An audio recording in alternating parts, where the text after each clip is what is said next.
lovely presents for Christmas. Put your hands up if you had some presents for Christmas. Oh, lovely. Right, this one's a very special present. Because in here is a gift that's one of the most important, precious gifts in the world that God's given us. And we couldn't live without it. Would anybody like to have a guess what might be inside my gift? A PlayStation. A DS. Chocolates. Food. No. Well, food, you're near closest with food, really. Would you like to come up and open my present? I'll teach you. You'd be disappointed. Would you like to hold it up and show us what it is? Yeah. A bottle of water. Thank you very much. Well done. Right, water is a really precious gift to us. Something that sometimes we take for granted. We use it every day. Here's a dripping tap. We shouldn't leave our taps dripping, should we? Can you tell me some of the things that we use water for? Anything that you use water for at home or school, outside, inside? Yes? Having a wash miss. Washing, well done. I got we all wash. Cleaning my teeth. Yes? Drinking.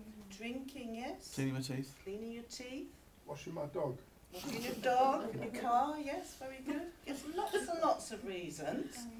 And if we have a look on here, there's some that you haven't said. Washing your hands, having a shower or a bath, drinking, brushing your teeth, and very important for hygiene, flushing the toilet. So lots and lots of different reasons, or you can think of others. But I wonder how many of you, when you wash your hands, do you turn the tap on and wash your hands under the tap? I know I do sometimes, and think of all the water that's wasted. And when you brush your teeth, how many of you, be honest here, put your hand up, if when you're brushing your teeth you leave the tap running while you're scrubbing your teeth? Dear. So, when you go home tonight, try and wash, plug in the sink, wash your hands, and turn the tap off when you're brushing your teeth. But all these things are really, really important to us. And we just turn on the tap and the water's there. But sadly for some people, they can't do that.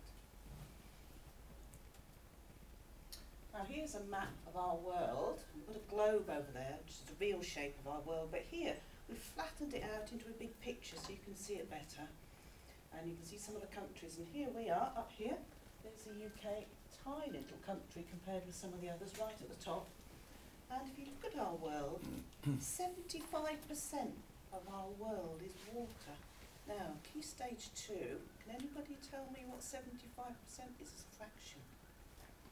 Year 6? Bit of maths for you? I'll tell you.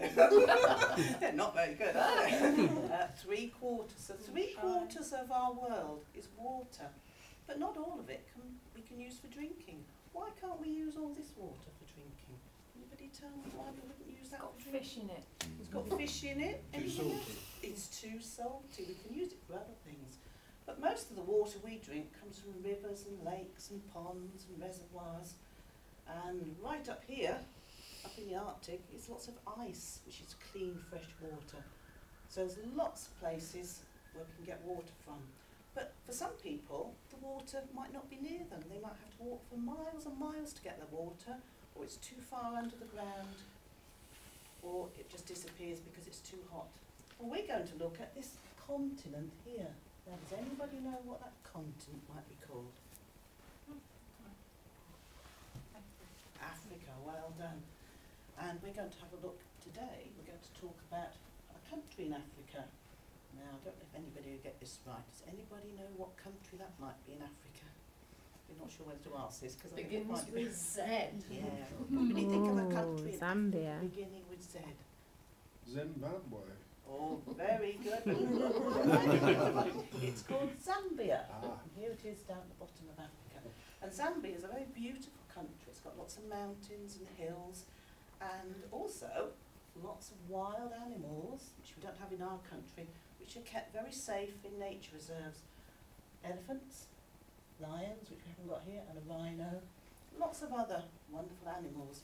So it's a very beautiful country and very rich in the animals and the plant life, and lots of water, but a lot of people don't live near that water, and it's too far to travel to get to it, or because it's a very hot country, what happens to water when it's very hot? Anybody tell me? Evaporate. Very good, evaporate. So we're going to be looking at Zambia today, and here you can see two children in Zambia, and they live down here. And Leslie's going to tell you a little bit about one of the children there, one of the little girls, about her life and how water is really, really important to her. So listen carefully.